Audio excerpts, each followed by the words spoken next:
I'll never forget the way she looked at me that night. Eyes sharp as glass, voice shaking the walls of this house I built with my own hands. "You've done nothing for me," she screamed. For a moment, I thought I misheard her. The TV was humming low, dinner was still steaming on the table, and my heart just froze. Nothing for her? I stared at that girl, my daughter, my baby, standing there with her hair freshly pressed, nails done, iPhone in her hand, tuition bills already paid. The same girl I carried through storms, who used to crawl into my bed at night and whisper, "Mama, don't ever leave me."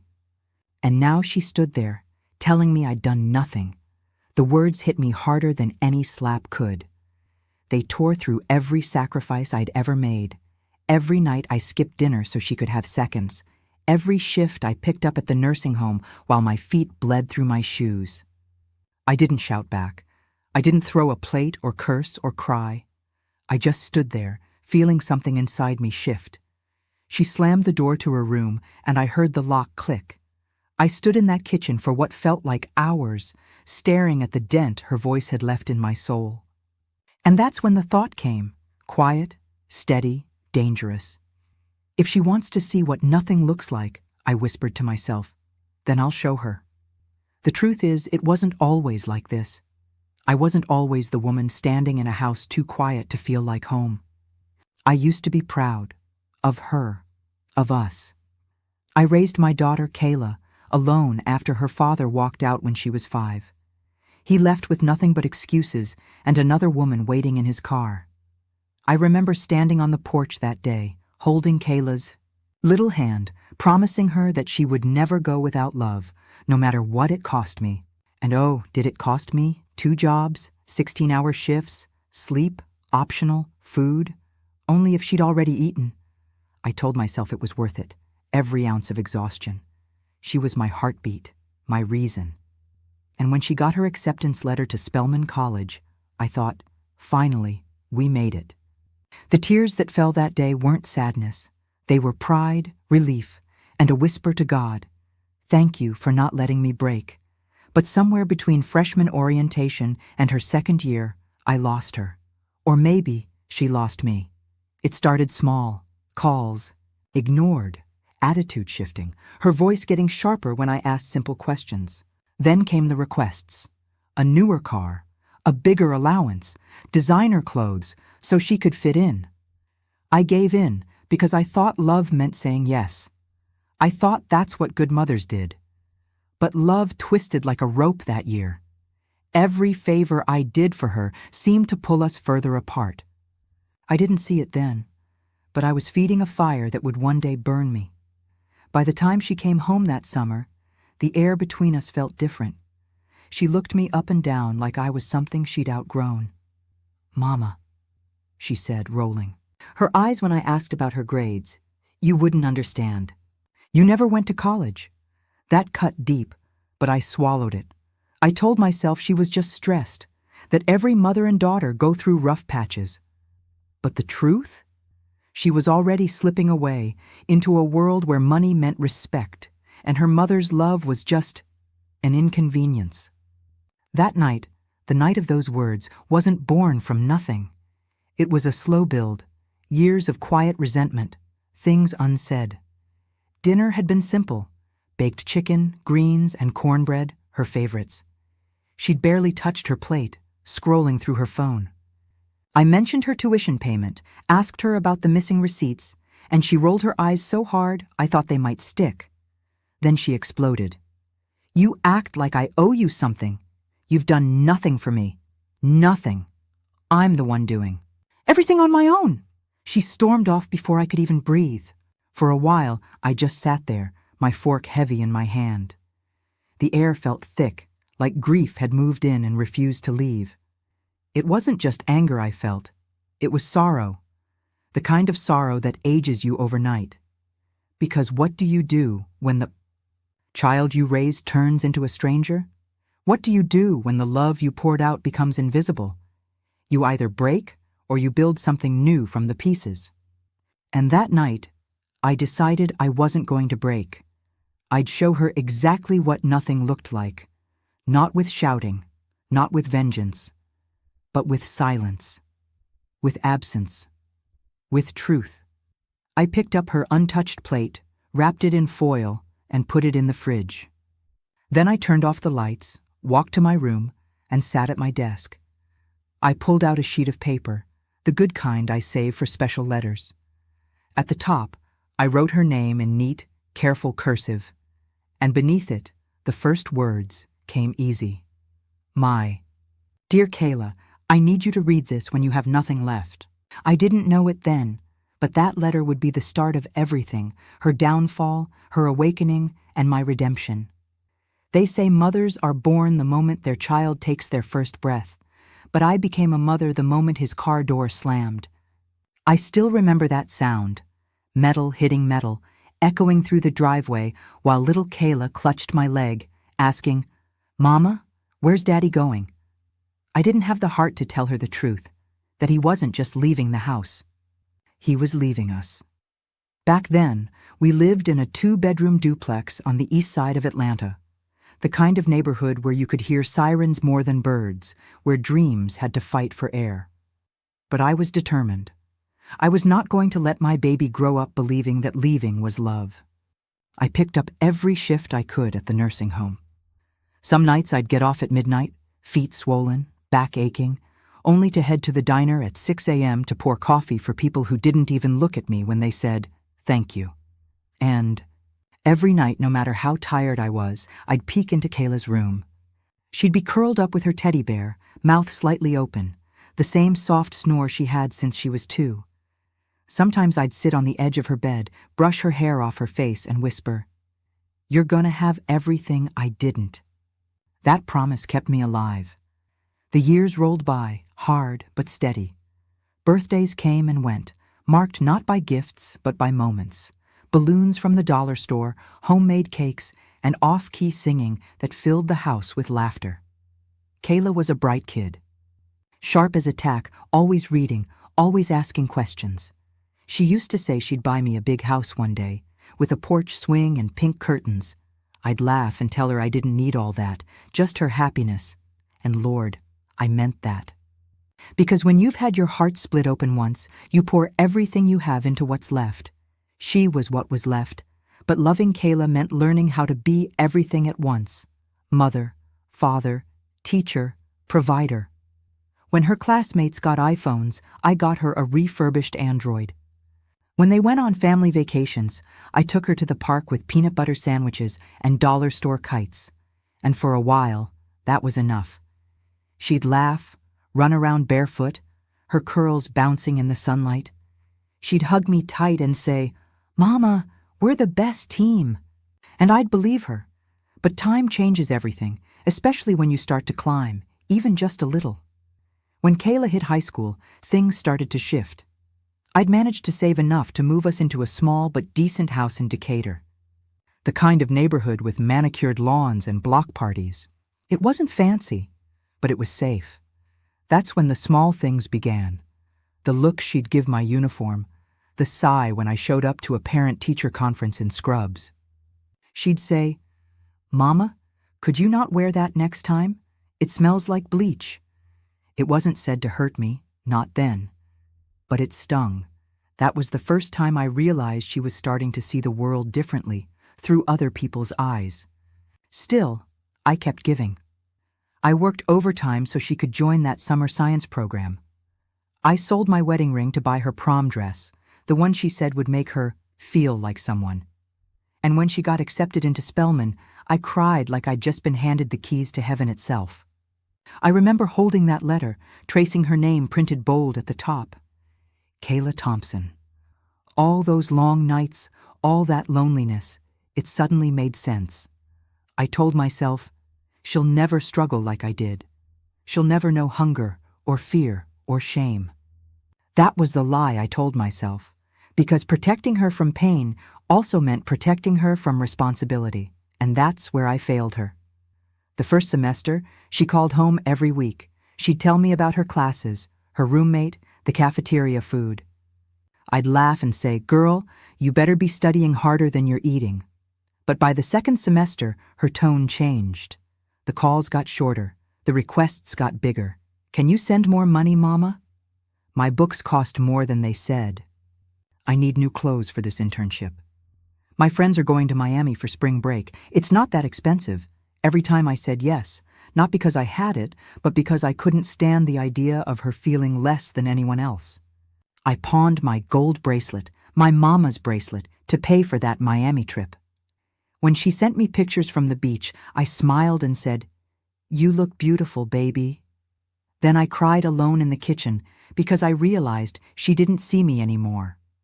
Not really. By her junior year, the distance between us wasn't just emotional, it was spiritual.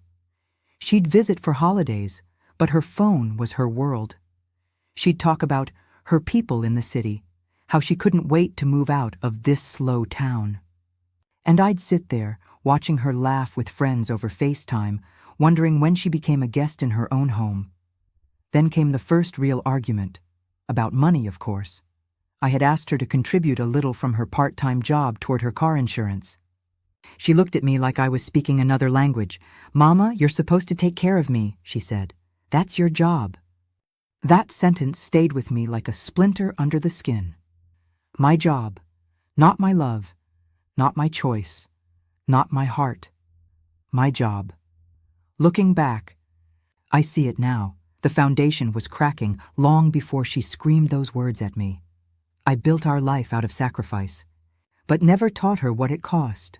She saw comfort, not struggle, ease, not effort, love, not labor, and when love becomes invisible, entitlement takes its place.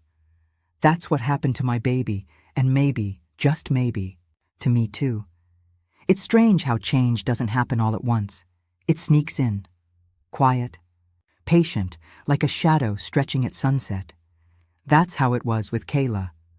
One semester, she was calling me every night to talk about her professors and meal plans. The next, her voice was replaced by silence, her laughter reserved for someone else's phone line. At first, I didn't think much of it. Kids grow up. They find themselves, but something about her new self didn't sit right.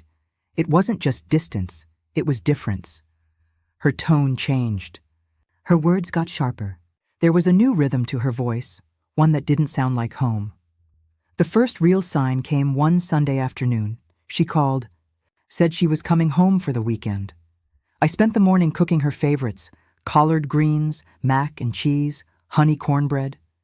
The house smelled like old love, like every Sunday from her childhood. When she walked in, she looked beautiful, but different. Her hair was straightened bone smooth. Nails long and polished, a tiny designer purse slung over her shoulder. "Hey, Mama," she said casually, eyes scanning the house like she was inspecting it. No hug, no warmth. Just that detached politeness people use when they've already moved on. "Girl, you look fancy," I said, smiling anyway. She shrugged. "Yeah, well, everyone dresses like this now." Then she wrinkled her nose. "Why does it smell like greens in here?" That was the first stab, not deep, but enough to bleed. At dinner, she talked about her circle. Apparently, her new friends were all from big families, successful people, as she put it. She talked about their cars, their parents' lake houses, the networking events they went to. I listened, nodding, pretending I understood. But every word made me feel smaller, like the walls of my little kitchen were closing in. When I asked about her classes, she brushed me off. "Oh, Mama, you wouldn't get it. We're studying modern business ethics. It's not really your thing." "Business ethics?" I repeated softly. "Sounds important." She smirked, and I swear I saw a flicker of something cruel. "Yeah, well, it's about learning how money really works, not just saving tips and praying the bills get paid."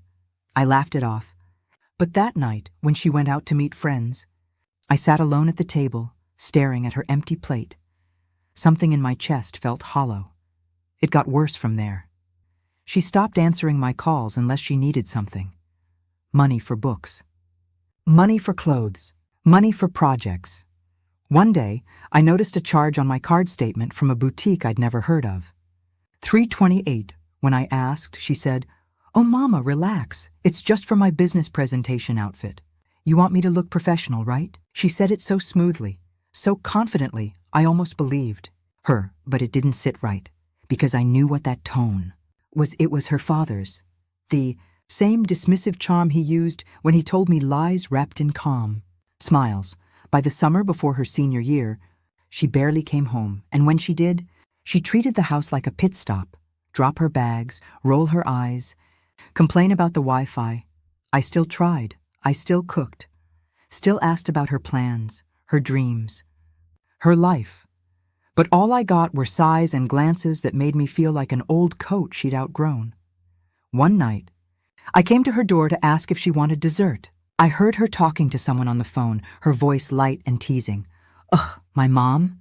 She's harmless. She's just stuck, you know? Still thinks hard work means something. There was laughter on the other end. Then her voice again, sharper, colder. She doesn't get it. I can't live like that forever, struggling, hoping. I'm not her. I backed away from the door before she could see me, and for the first time, I realized she wasn't just growing up, she was growing away. Later that night, I sat on the porch, the air thick and warm, the cicadas screaming their endless song. I watched the stars and wondered when exactly love turned invisible. Had I spoiled her too much? Made things too easy? Loved her so hard she forgot what effort looked like? Or maybe I raised her to believe she deserved everything, without ever teaching her what it costs. That question would haunt me for months. The next time she called, it was about money again. She wanted to go on a weekend retreat with her friends. When I told her I couldn't afford it right now, her silence burned through the phone. Then came the words. Other parents don't make their kids beg for everything. You're just selfish. I froze. Excuse me? She didn't back down. You act like I'm asking for the world. You're always making me feel guilty for wanting a better life. That was the moment something broke inside me. I realized this wasn't just about money.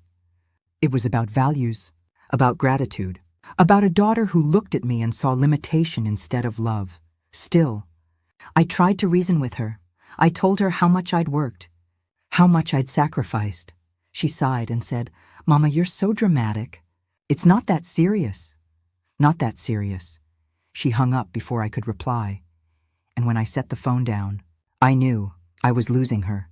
Not to the world, not to bad friends, not even to greed, but to pride. That dangerous kind of pride that makes people forget who helped them stand before they could even walk. The next morning, I looked around the house, the pictures on the walls, birthday cakes, graduations, first day of school smiles. Every memory felt like a ghost, watching me quietly, wondering how love this deep could end up so lonely. I didn't know it yet. But the real betrayal was coming, and it wouldn't be shouted. It would come in numbers. Lines and digits, cold as ink on a page. Sometimes, betrayal doesn't come with slammed doors or raised voices. Sometimes, it arrives in a quiet envelope.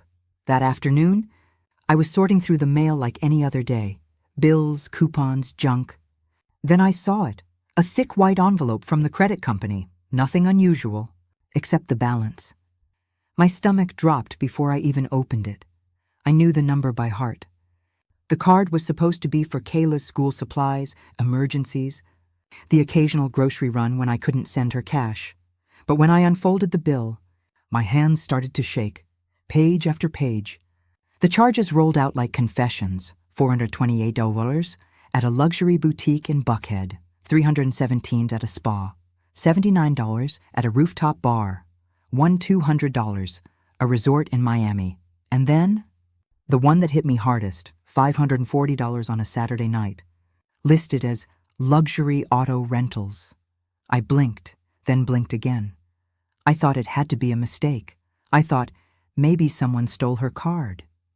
Maybe this isn't her, but deep down I knew it was her. My little girl, the one I used to pack peanut butter sandwiches for, was out there renting luxury cars and living like a stranger. That night, I sat in the dark with the bill spread out on the table. Every line a knife, each dollar sign felt like a slap. My breath came slow, steady. It wasn't anger yet, it was heartbreak, wrapped in disbelief. Around midnight, I called her. She answered on the third ring, her voice light and carefree. "Hey, Mama!" "What's up?" I didn't even know how to begin. "Baby, I got the card statement." Silence, then a sigh. "Oh, that? I repeated softly. "Yeah, I used it a few times. I was gonna pay you back. You're acting like it's a big deal." "A big deal?" I said, trying to keep my voice calm. "You spent almost $3,000 in 1 month, Kayla." Her tone hardened. "Okay, but it's my image, Mama. I can't show up to events looking broke." "People judge." "Events?" I said. "You're supposed to be in class." That's when she laughed. That low, dismissive laugh I'd started to dread. "Oh my God, Mama. You just don't get it. This is how networking works. You have to look successful to be successful." My chest felt tight. "I worked my whole life so you wouldn't have to fake success," I said quietly. "And yet, here you are lying to me to look like somebody else," she scoffed.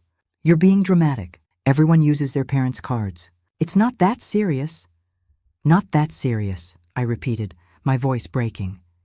Then she said something that changed everything. "You act like I owe you something, Mama. You chose this life. You chose to struggle. Don't put that on me." For a moment, all I could hear was my own heartbeat. Then I said, calm as a winter morning, "You're right, Kayla. I did choose this life. But I didn't choose this version of you." And I hung up. That night, I didn't sleep. I just sat there listening to the refrigerator hum, the house too quiet to be kind. I kept thinking about that phrase, "You chose to struggle." No, I chose to sacrifice. I chose to build something from nothing. And I chose to believe that if I gave her the best of me, she'd become something better, but the world had gotten to her first. The next morning, I went to the bank, I pulled up her accounts, the ones tied to my name, and that's when the real truth spilled out. She hadn't just spent money. She'd moved it over $4,000, transferred from the savings account I'd been building for her graduation. It was supposed to be her first rent payment after college, a little cushion to start her life right. Gone. I felt the room spin. The teller's voice sounded distant. "Ma'am, would you like to freeze the account?" Freeze it, I wanted to burn it to the ground, but I just nodded, calm as ever. "Yes," I said. "Freeze everything." That evening I called again. No answer. I texted, "We need to talk." Nothing. By the third day, I was half sick with worry and half ready to explode. Then she finally called back. Her tone? Defensive. "Why'd you freeze my account?" "My rent check bounced." "Because that account wasn't yours to play with," I said, my voice low and steady. "You stole from me, Kayla." "Oh my God, stop saying that," she snapped. "I didn't steal." "I borrowed." "You're acting crazy." "Borrowed?" I said. "You didn't even ask," she sighed. "You wouldn't have said yes." That sentence, that was her confession. I felt my heart split in two. Love on one side, disappointment on the other. "Kayla," I said quietly, "when did I become the enemy in your story?" Silence, then, click. She hung up. For the first time in my life, I didn't chase after her, didn't call back, didn't beg. I sat in that kitchen, the same one where I used to braid her hair before school, and whispered to the air, "You've done nothing for me." Her words replayed, but this time I didn't cry. This time, I decided she was going to learn exactly what nothing looked like, and for once, I wasn't going to save her from the consequences. I used to believe a mother's love could fix anything. That no matter how deep the wound, no matter how cruel the words, love would patch it back together. But that week, that belief started to crumble. Every time I walked past her empty bedroom, I felt something ache in me. Not the kind of pain that screams, but the kind that whispers, "You've done too much for too long." Love wasn't healing anymore. It was heavy. It felt like I was dragging it behind me, one broken memory at a time. After I froze the accounts and cut off her cards, the house grew still. No calls, no texts, no angry footsteps down the hall.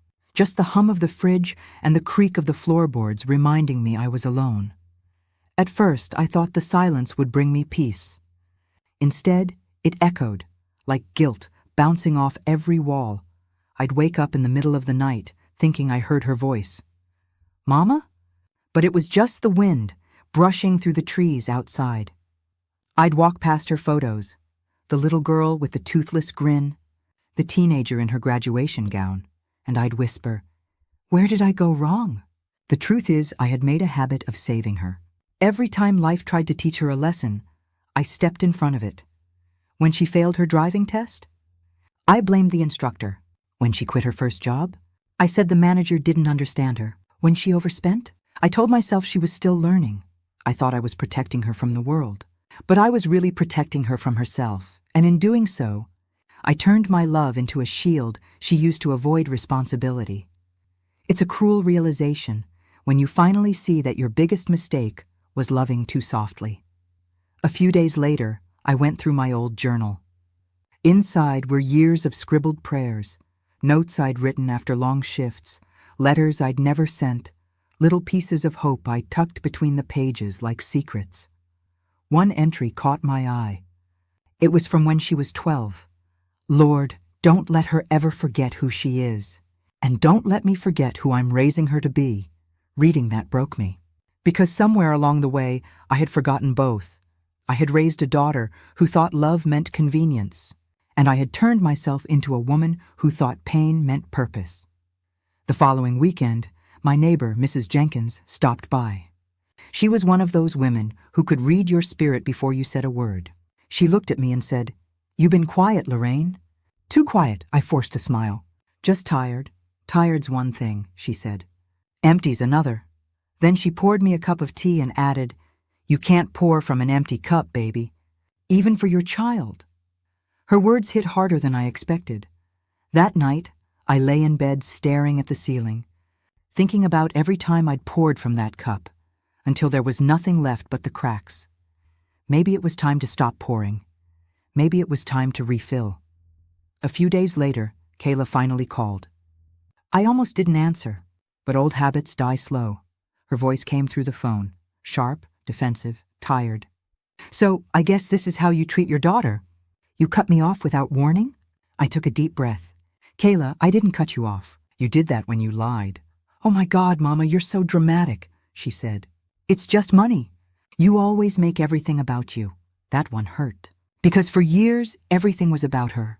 Every sacrifice, every long shift, every dollar stretched until it screamed. And now she was telling me I'd done nothing for her. Something inside me hardened. "Kayla," I said, my voice steady, "you're right about one thing." "It is about me now," she scoffed. "What's that supposed to mean?" "It means I'm done giving pieces of myself to someone who doesn't see me." There was silence on the line.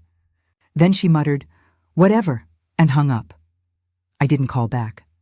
For the first time in her life, I let the silence stand. In the days that followed, I started noticing the little things I had ignored for years. The cracks in the walls that needed patching, the stack of books I'd been meaning to read, the quiet peace of my porch at sunset. Life without Kayla's chaos felt foreign, like a wound healing too slowly. But underneath the ache, there was something new. Strength. I wasn't used to it yet, but I could feel it, that low hum of power that comes when a woman finally chooses herself. Still, there were moments that hurt. Like when I found her childhood drawing taped to the inside of my closet door, a crayon picture of us holding hands under a rainbow. She'd written, "Me and Mama forever." I sat on the floor, holding that paper, realizing how love can turn into burden when it goes unappreciated. That's when I made myself a promise, the kind I wouldn't break this time. I would stop protecting her from her reflection. If she wanted to see the world without me, she would, and she would see exactly what nothing looked like. That night, the world felt too still. The air in the house was heavy, the kind of quiet that hums before a storm. I was sitting by the window, watching the streetlights flicker through the blinds. My mind was tired, my heart even more so. I hadn't spoken to Kayla in over a week, and though I told myself I needed space, part of me still checked my phone every few minutes, hoping. Then around 10 p.m. it rang. Her name flashed across the screen. For a moment, my chest filled with something that almost felt like relief. But when I answered, that feeling died fast. "Mama, I just need to use your card this one time, she said, her voice sharp and impatient. It's an emergency. Emergency? I asked quietly. What kind? A pause. Then she sighed dramatically. I'm going on a weekend retreat with some people from my program. It's for networking. If I miss it, I'll fall behind. I let the silence stretch. Kayla, you told me that last time. And the time before that. You're not falling behind. You're running from responsibility. Her tone turned ice cold. You know what, Mama? You just don't get it. You've never been where I am. You've never had real opportunities. That one landed like a blow to the chest. After all the years I spent breaking my back to give her opportunities, she was using them as a weapon. I may not have had what you have, I said softly, but I've earned everything I've got. Can you say the same? She laughed, not kindly. Earned? You work a nurse's aide job, Mama. You think that's earning? Something inside me cracked. Not from shock, from recognition. That tone, that arrogance, that cruelty. I'd heard it before. It was the same tone her father used the day he left, when he looked at me and said, You'll never have what I want, Lorraine. After she hung up, I sat there for a long while, staring out the window. The stars blurred, my reflection faint in the glass, a tired woman with lines under her eyes. The kind that come from giving too much, I whispered to myself. You raised her better than this. But the truth hit harder. I raised her softer than this. And softness without boundaries turns to weakness. The next day, I decided to drop off a small package at her apartment, not because she asked, but because old habits die hard. I packed her some groceries, her favorite homemade cookies, a handwritten note that simply said, Be safe. Love, Mama. When I got there, the building was loud. Laughter, music, young voices spilling from open doors. I was about to leave the bag by her door when I heard her voice from inside. Ugh, she dropped by again. I told you my mom's obsessed. She acts like she's doing me some big favor. Another voice, a male voice, chuckled. She's just old school, babe. Then Kayla said something that cut through me so sharply I forgot how to breathe. She's too old to fight us. She'll give in like she always does. The laughter that followed was light, careless, but to me, it sounded like thunder. I stood frozen in that hallway, my hands trembling, that grocery bag suddenly feeling like a weight I couldn't carry. In that moment, I realized something brutal. I had become the fool in my own story, the mother who gives. The woman who bends, the one they laugh about behind closed doors. I placed the bag quietly by her door, not out of love this time, but as a final offering to the girl I used to know. Then I walked away. The drive home was long and silent. Streetlights blurred into streaks of gold and white through my tears. Every memory of her, her first steps, her school plays, her laughter echoing down our hallway, all of it collided with the sound of her mocking voice. By the time I reached the driveway, my tears had dried into something colder, something I hadn't felt in years. Resolve. That night, I sat at my kitchen table again, the same place I'd cried 100 times before. But this time, I didn't cry. This time, I planned. I pulled out my old notebooks, my bills, her tuition statements. Line by line, I went through everything I'd ever paid for. Rent deposits, car insurance, credit cards, phone plans. Next came her tuition. I called the university's financial office and explained that I would no longer be responsible for Kayla Thompson's upcoming semester fees. May I ask why, ma'am? The woman on the line said gently. I paused for a moment, the words heavy but honest. Because it's time she learns what I've been paying for all these years. She didn't ask another question. I hung up, leaned back in my chair, and felt a strange calmness wash over me. It wasn't satisfaction, not yet. It was power. By noon, I had cut off the phone line tied to my account. By evening, I'd removed her access to my credit cards and shut down the joint bank account. Piece by piece, I disappeared from her financial world, the same way she disappeared from my emotional one. And with every step, the weight I'd been carrying began to lift. It wasn't easy. There were moments when I sat at my desk, staring at her photo, wondering if I was doing the right thing, but then I'd hear her words again. She's too old to fight us. She'll give in like she always does. And just like that, the doubt would fade. The first storm came 2 days later. My phone buzzed nonstop. Call after call. Message after message. Kayla. Mom, what the hell? Kayla. They said my tuition isn't paid. Kayla. My car's gone. Did you do this? I didn't reply. By the 5th message, the anger turned to panic. Kayla. Mama, please answer. I don't understand what's happening. Still, I said nothing. Because the truth was, she did understand. She just didn't want to face it. By day 3, her tone shifted again. Kayla. So, this is how it's gonna be? You want to play games? Fine. I'll figure it out without you. That line made me smile, not out of spite, but out of irony. For years, I had dreamed of her saying those exact words. I'll figure it out without you. Now she finally would. A week passed. The call stopped. The silence returned, heavy and deliberate. Then one evening, just as I was folding laundry, there was a hard knock at the door. When I opened it, she stood there, eyes red, mascara streaked, her confidence stripped clean. You canceled everything? She shouted. My tuition, my car, my phone, everything? I didn't flinch. Yes, why? Because you told me I'd done nothing for you, I said softly. So I wanted you to know what nothing really feels like. Her face twisted, part anger, part disbelief. You're ruining my life, she screamed. No, I said, stepping closer. I'm saving it. Each one was a reminder of how I'd built her comfort from my exhaustion. Then, I made a list of everything she would lose when I stopped being her safety. Net tuition, car, credit, phone, piece by piece. I wrote it all down until it filled the page. And at the bottom, in bold, careful handwriting, I wrote, Lesson 1. Nothing is free.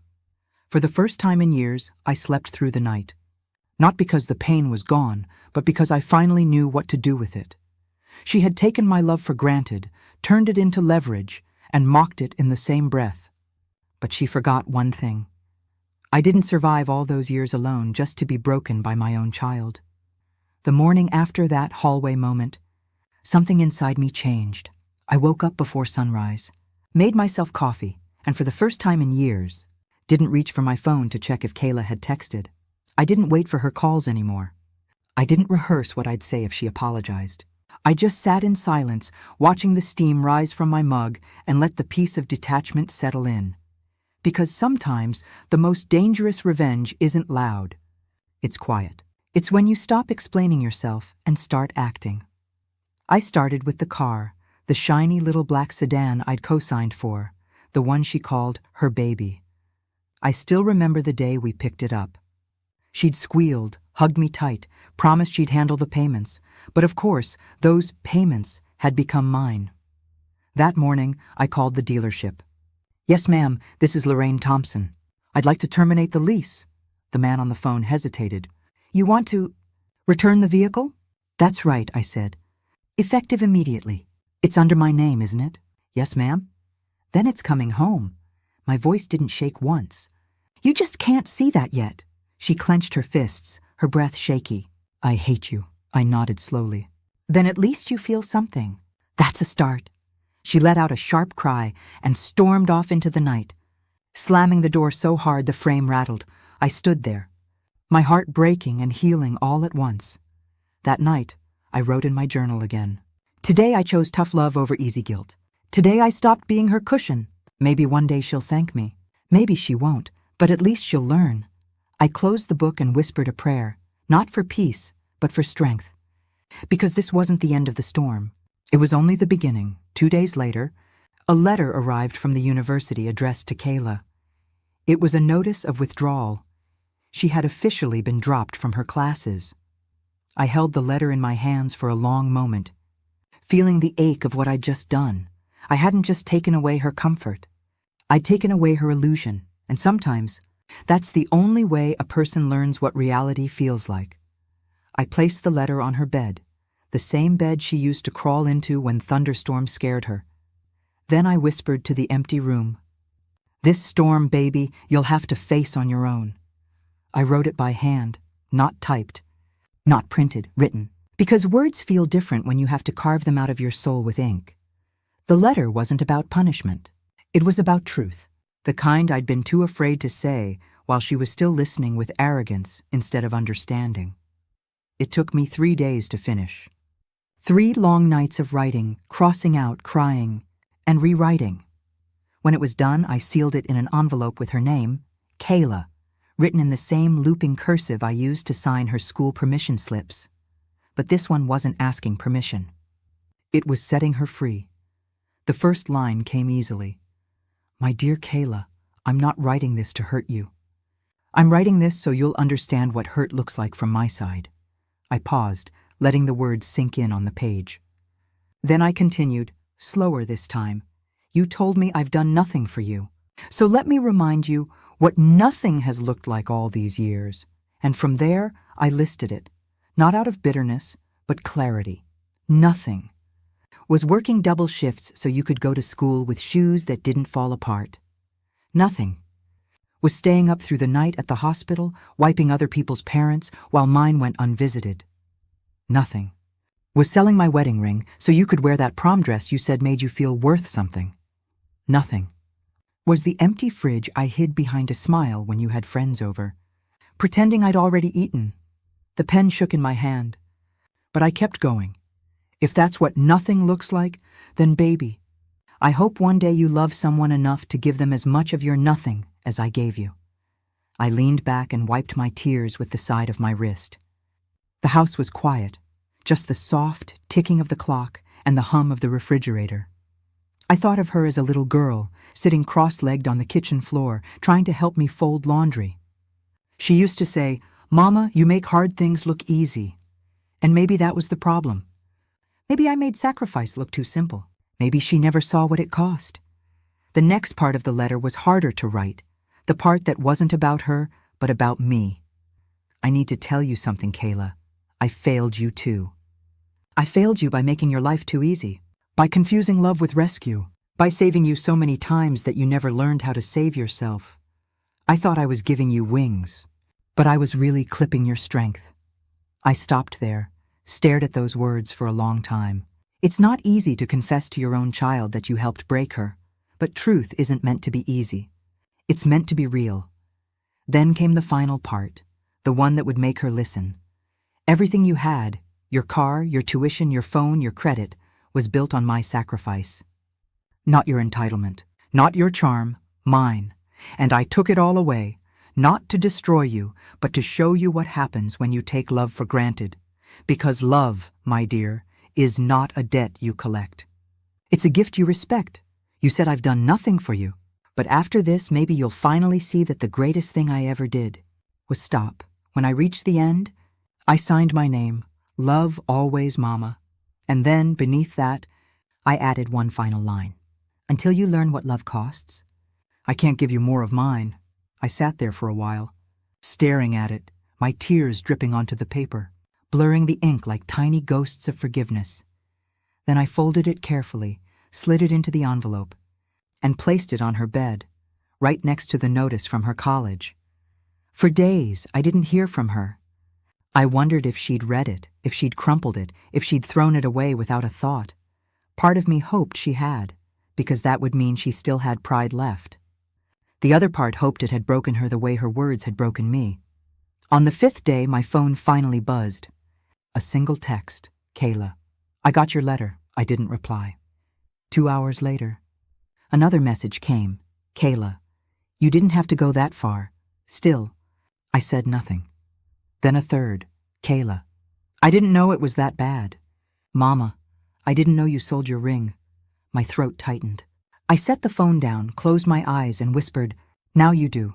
That night, I dreamed of her, little again, running through the backyard in her yellow dress, calling my name, her laughter echoing through the air. And for a moment, I almost woke up to call her. Almost, but I didn't, because some lessons can only grow in silence. The first thing I noticed was the silence. Not the kind that feels peaceful. No, this one carried weight. It sat in the air like unspoken words, thick and heavy. Days passed with no calls, no texts, no knocks on the door. It was strange. For years, Kayla's voice had filled every corner of my life. Laughter, demands, complaints, requests. Now, there was only quiet. At first, that quiet felt like punishment. Then, it started to feel like balance. Because for the first time, I could hear myself think, and what I heard wasn't regret. It was resolve. A week after I sent the letter, I stopped by the grocery store. While standing in the checkout line, I overheard two women talking about their college kids, scholarships, internships, bright futures, and for a moment, my heart clenched. I thought about how Kayla could have had that too, how she did have it until she threw it away. Then I remembered the words she'd said, "You've done nothing for me." And suddenly, the ache turned to steel. By the second week, the messages started again. Not angry this time, just desperate. "Kayla, Mama, they kicked me out of my apartment. I couldn't pay rent. My friends aren't answering me. Please, I just need a few days. I'll find something." I stared at the screen, every word cutting deeper than I'd admit. She wasn't the same confident, cruel voice from before. This was my baby again. Scared, small, lost. And yet, I didn't reply, because love without boundaries isn't love, it's enablement. And I had enabled long enough. I started hearing about her from other people. My co-worker's niece went to the same college. She mentioned in passing that Kayla Thompson dropped out, something about her mom pulling support. There was judgment in her tone. But I didn't defend myself. I just smiled faintly and said, "Sometimes a mother has to teach love through absence." That shut her up. By the third week, Kayla came back home, not with her usual energy or defiance. This time, she looked hollow. Her clothes were wrinkled, her hair tied back. Her eyes puffy and red. She stood in the doorway like a stranger too proud to ask for shelter. "Hey, Mama," that voice, quiet, unsure, nearly broke me. I wanted to run to her, hold her, tell her everything was okay, but I couldn't, not yet. So I stayed seated at the kitchen table, folding laundry. "Hey, baby," I said softly. She hesitated, then stepped inside. "Can I stay here a few days? Just till I figure things out," I nodded. "Your room's still yours," she looked surprised. "You didn't change it?" "No," I said, eyes still on the towel in my hands. "Some things don't need changing," she didn't reply. She just nodded and went upstairs. For the next few days, the house was filled with tension, a quiet, invisible kind that lived between every sigh, every pause, every clatter of dishes. She avoided me at first, stayed locked in her room, scrolling through her phone for hours, sometimes crying when she thought I couldn't hear. One night, I passed by her door and heard her whispering on the phone, her voice trembling. "I messed up. I know I did. I just didn't think she'd actually leave me like that." Her friend must have said something sympathetic because she let out a shaky laugh. "Yeah. I guess I thought she'd always be there." I leaned against the wall, eyes closed, fighting back tears, because part of me wanted to knock, to tell her I was still here, but I knew that's not what she needed. She didn't need comfort. She needed consequence. On the fourth day, she came downstairs while I was cooking breakfast. The smell of bacon filled the air, her favorite. She hesitated in the doorway before speaking. I read the letter again. I didn't turn around. "And?" She took a breath. "It hurt." "Good," I said quietly. "It was meant to." She looked down, tears glistening. "I didn't know, Mama. I didn't know you gave up so much." "You didn't want to know," I corrected her gently. "Because knowing would have meant being grateful." Her lip trembled. "I'm sorry." I finally turned to face her. "Sorry is easy, baby. Change is hard." Her eyes filled. "I want to change." I wanted to believe her. I wanted to hold her. But I'd learned. Words were cheap. Growth took proof, so I said, "We'll see," and went back to my eggs. That night, I sat in bed with my journal again. "She's breaking," I wrote. "But maybe that's what has to happen. Maybe broken things can be rebuilt stronger if you let them." I closed the book, turned off the lamp, and prayed quietly for both of us, because even though I was the one who lit this fire, I was still her mother, and watching her burn hurt like nothing else. By the end of the month, She packed a small suitcase. I found a room near downtown, she said. It's not much, but I can afford it. I nodded. That's good. I'll be okay, she added, though her voice trembled. I smiled faintly. That's what I've been waiting to hear. Before she left, she turned at the door and whispered, Mama, thank you. The words caught me off guard. They were small, but they were real. I didn't say anything. Just nodded, my throat too tight for words. When the door closed behind her, I sat in the quiet again. But this time, it didn't feel like punishment. It felt like peace. For the first time in years, I wasn't afraid of silence because I knew it was working. And deep down, I believed she'd come back again, not out of need, but out of understanding. It's funny how quiet can sound different once you've lived through pain. Before, silence felt like punishment. Now, it felt like recovery. Weeks passed after Kayla moved out again, this time on her own terms. No shouting. No begging. No slammed doors. Just a quiet promise that she'd figure it out. I didn't ask where she was staying, didn't ask how she was eating, or if she was keeping warm, because a mother's instinct wants to rescue, but wisdom knows when not to. And I was finally learning the difference. One afternoon, I was at the grocery store when I spotted her across the parking lot. She was getting off a city bus, a tote bag over her shoulder, wearing the same jeans she used to mock me for keeping too long. For a second, she didn't see me. I just watched, the way she carried herself slower now, not in defeat, but in humility. Then her eyes met mine. Mama, she said, a little breathless. Hey, baby. We stood there for a long, awkward moment, the kind where words don't know which road to take. She smiled faintly. You look good. So do you, I lied. She didn't. Not in the polished, glossy way she used to. But there was something else shining in her eyes now. Something honest. Over the next few weeks, she started calling again. Small talk at first. How's the garden? Did you watch that old show you like? I answered gently, never rushing the conversation.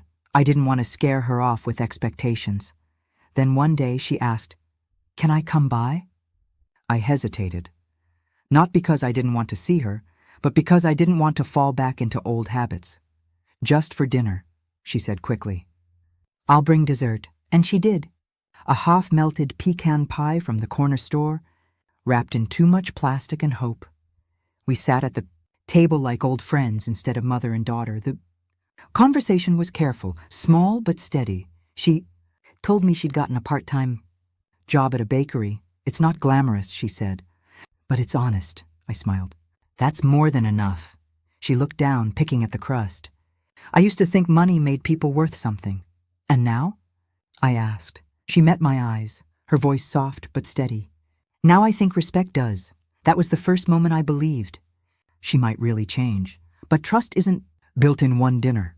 It's built in patterns, small acts that prove the heart means what the mouth says. So, I waited. She started stopping by every Sunday. Not for help, for company. Sometimes she'd bring me fresh bread from the bakery, warm and wrapped in paper. Other times she'd just sit on the porch with me, sipping tea, watching the sunset. We didn't talk much about the past, but sometimes, in the quiet, I'd see her glance at me like she wanted to say something heavy, and then she finally did. One Sunday, as the crickets hummed and the light faded gold, she said softly, Mama, I found the bracelet. I looked up. What bracelet? The gold one you said you lost years ago. The one Grandma gave you. I froze. Where did you find it? In your old jewelry box, the one in the attic. It's broken, but...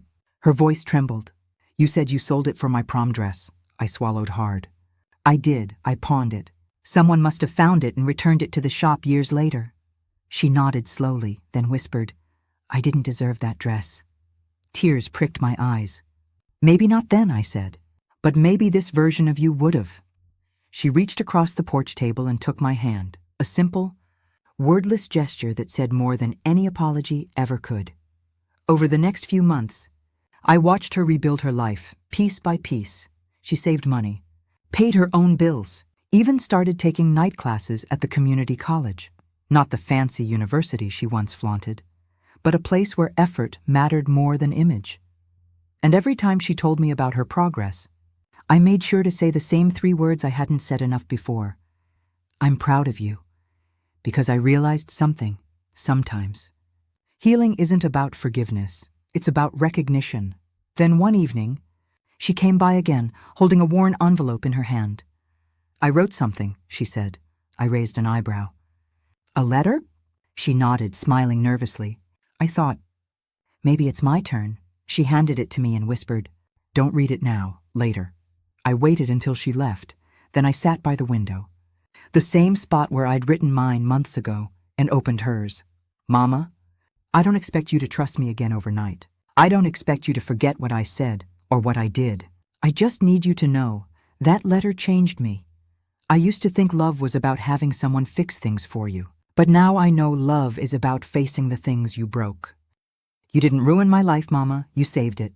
You just had to let it fall apart first. And I know now, you never gave me nothing. You gave me everything. I'm not asking you to help me anymore.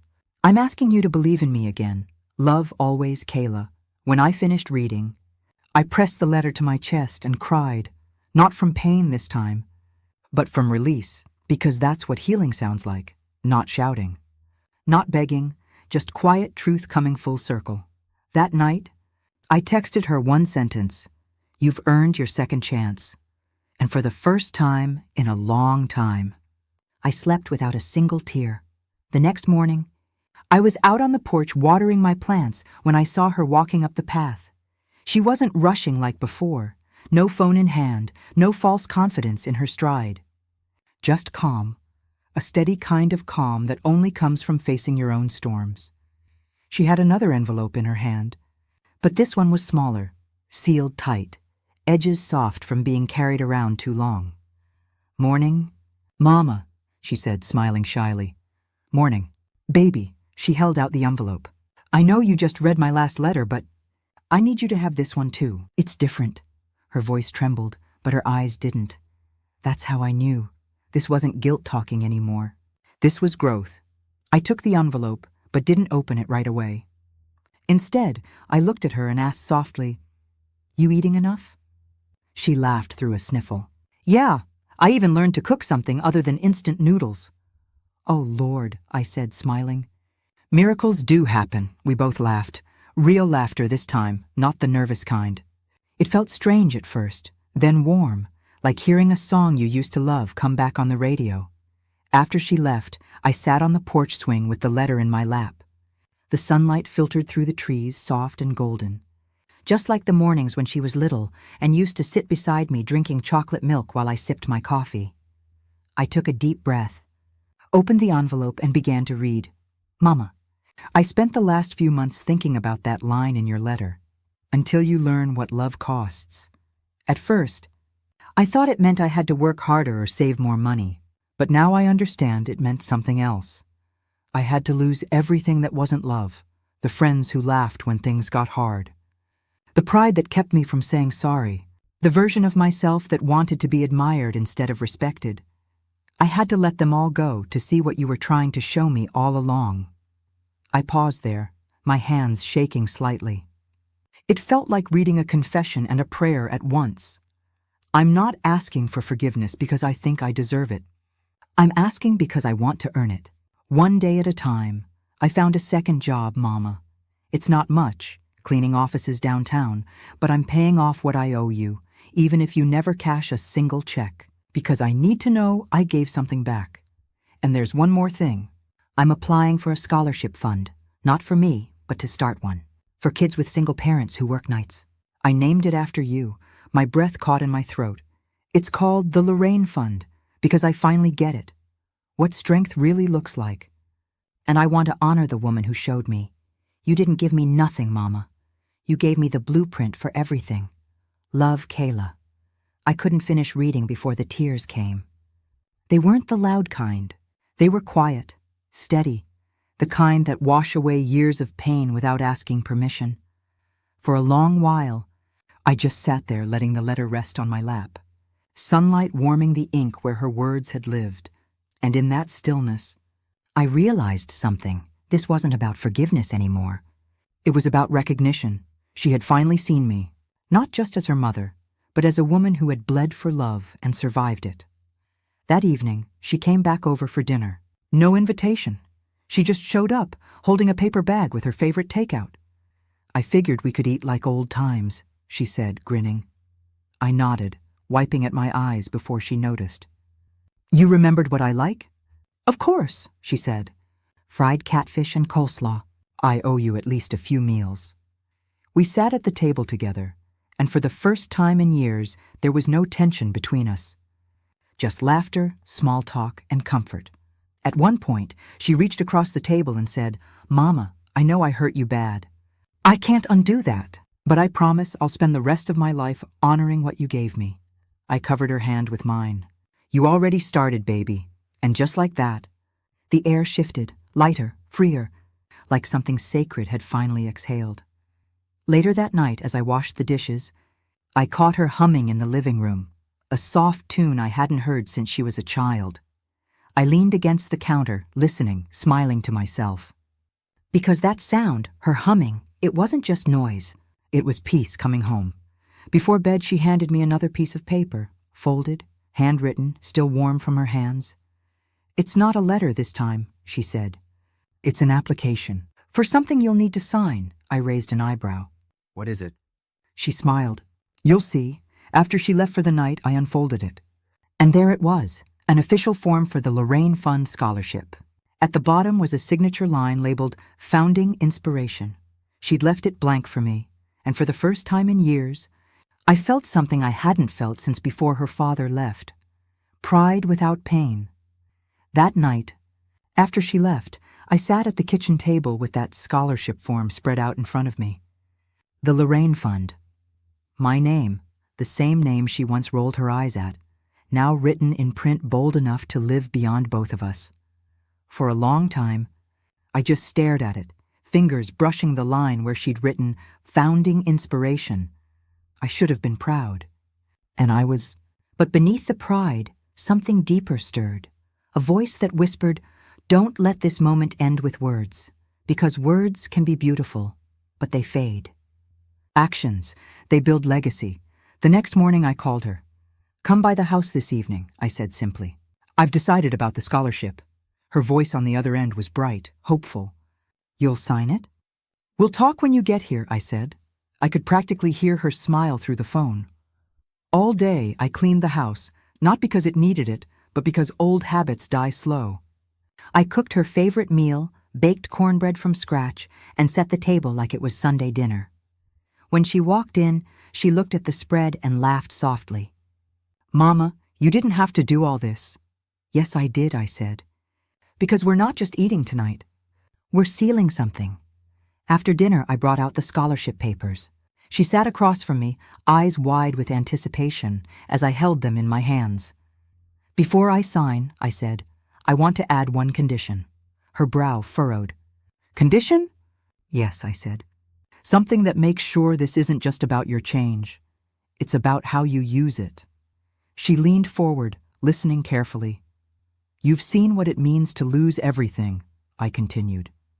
"You've learned what love costs, but love that doesn't multiply dies in one generation." She nodded slowly, unsure where I was going. "So here's my condition," I said. "For every dollar raised by the Lorraine Fund, one must go to help another student, but not just any student. A child of a single mother, someone who's working nights just like I did."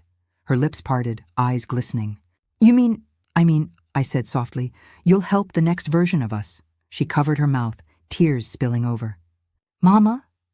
"I'll sign this," I said, lifting the pen, "but only if you promise that this fund won't be about pity. It'll be about proof. Proof that love, when it's earned, can outlive hurt." She nodded, crying now. "I promise." I signed my name at the bottom, the ink smooth and certain. When I looked up, she was smiling, that same little girl smile she used to give me when she thought she'd made me proud. "You really trust me with this?" she asked, her voice small. I set the pen down and said, "No, baby. I believe in you. Trust is what you earn back. Belief is what a mother gives freely." And for the first time in years, I saw peace in her eyes, not pride, not guilt, just peace. A few weeks later, she invited me to her new apartment, small but tidy, with sunlight spilling across secondhand furniture and a single potted plant by the window. On the wall, she'd hung a framed printout, the Lorraine Fund Scholarship, because strength deserves support. Below it was a photo of me, the one from my nursing home ID, hair pulled back, tired but smiling. I wanted them to see who this was really for, she said. I touched the frame gently, my throat tight. You're making something beautiful out of the ashes, Kayla, she smiled. You taught me that ashes can still hold seeds. As weeks turned into months, I watched her grow, not just in success, but in spirit. She began organizing fundraisers, talking to schools, even mentoring younger students. One evening, she brought home a girl named Tasha, 16, shy, with worn sneakers and eyes that looked older than they should. This is our first scholarship applicant, Kayla said proudly. I shook the girl's hand and said, don't let the world tell you what you can't be. Prove it wrong every day, she nodded, smiling timidly, and in that moment I saw it, the full circle of it all.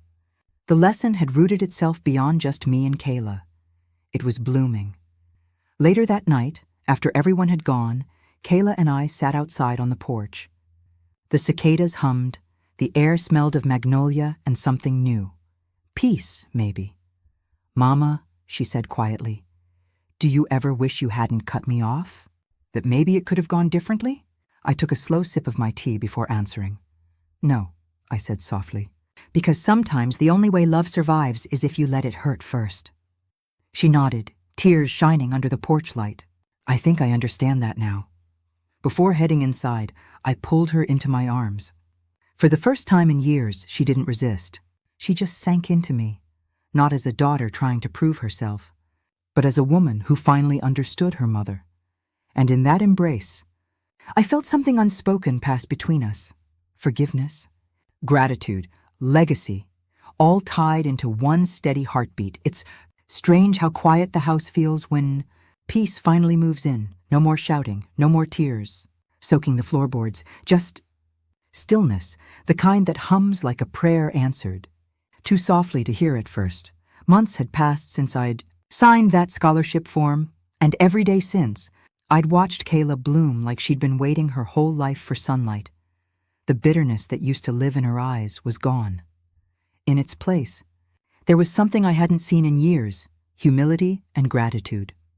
One crisp morning, I woke up to the sound of my phone buzzing. Kayla, don't make any plans today.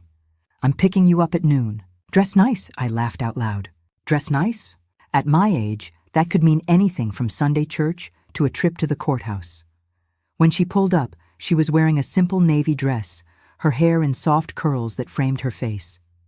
She looked beautiful, not in the polished, made-up way she used to chase, but in the kind of beauty that comes from knowing exactly who you are. Mama, she said with a grin, I'm kidnapping you. Girl, I'm too old for surprises, I said, chuckling. You'll like this one, she promised. We drove for about 20 minutes before she pulled into the parking lot of a small community center. Banners fluttered in the wind. One of them read in bright blue letters, the Lorraine Fund, First Scholarship Award Ceremony. I felt my throat tighten. Oh, Lord, I whispered. Kayla squeezed my hand. You didn't think I'd start it without you, did you? Inside, the room was filled with people, students, parents, teachers. A small crowd, but every face was shining with warmth. At the front, a banner hung behind a podium with my old photo, the one from my nursing job, smiling out over the audience. She led me to the front row, where a seat had a little name tag that read, Honored Guest, Lorraine Thompson. My knees nearly gave out. Kayla took the stage, microphone trembling in her hand. Thank you all for being here, she began. This fund started with a mistake, my mistake. Her voice wavered, but she steadied it, glancing toward me. I grew up thinking love was something that just showed up when I needed it. I didn't understand that love works. It sacrifices. It teaches. She paused, eyes glistening. And my mother, the woman sitting right there, taught me that lesson the hardest way possible. The crowd turned toward me, and I felt my chest swell with both pride and disbelief. Kayla continued. When I lost everything, she didn't save me. And that was the moment she saved me the most. There were murmurs, a few tears from strangers who'd never met us but understood every word. She gestured for me to come up. And before I could argue, she handed me the microphone. I looked out at the crowd, so many young faces, bright and anxious and hungry for hope. I took a deep breath. I don't know much about speeches, I said, smiling, but I know about love. And I know that sometimes love don't look like hugs and praise. Sometimes it looks like doors closing, accounts freezing, and hearts breaking. A few people chuckled softly, nodding. But love, I continued, ain't supposed to make life easy. It's supposed to make it worth it. And if this fund helps even one young person understand that before the world teaches it the hard way, then every tear I cried was worth it. The room fell silent, just for a moment. Then applause broke out like thunder. Kayla was crying openly now, and so was I. After the ceremony, she brought over the first recipient, a shy girl named Tasha, the same one I'd met months ago. Mama, Kayla said softly, this is the student we chose together. Tasha smiled nervously. Miss Thompson, I wanted to thank you. Because of this scholarship, I can stay in school. I took her hand. No, baby, don't thank me. Just make sure one day you give someone else a reason to say the same thing. She nodded, eyes shimmering with hope. That night, back at home, I sat on the porch with the award plaque they'd given me in honor of Lorraine Thompson, who turned love into legacy. The sunset was soft, golden, quiet, and for the first time in years, my heart wasn't heavy. Kayla came out with 2 cups of tea. Do you realize, she said, that your letter started all of this? I smiled. No, baby, your reading of it did, she laughed, shaking her head. You always gotta make it deep, huh? Some things deserve to be, I said. We sat there together, the cicadas humming, the light fading slow. After a while, she said, You know what the hardest part was?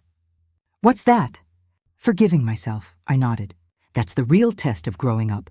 Realizing you were the villain in someone's story, but deciding you won't be again. She stared at me for a long moment, then leaned her head on my shoulder. I'm glad I had a mother who didn't give up on me, even when I deserved it. I smiled through the tears. I didn't give up, baby. I just stepped back long enough for you to see yourself. The sun dipped low, turning the sky into shades of gold and violet. I looked out over the yard, the same yard where she'd played as a child, where I once sat crying, wondering if love had failed me. And I realized something. Love hadn't failed. It had just evolved. Because love, real love, doesn't always protect. Sometimes it teaches, sometimes it burns, and sometimes, if you're lucky, it leaves behind a letter that changes everything. I reached into my old journal that night and wrote my final entry. She said I gave her nothing, but in the end that nothing turned into everything. Sometimes a mother's love doesn't sound like comfort. It sounds like silence. Sometimes it doesn't give you what you want. It gives you what you need. And if this story teaches you anything, let it be this. Real love doesn't fade when tested. It transforms.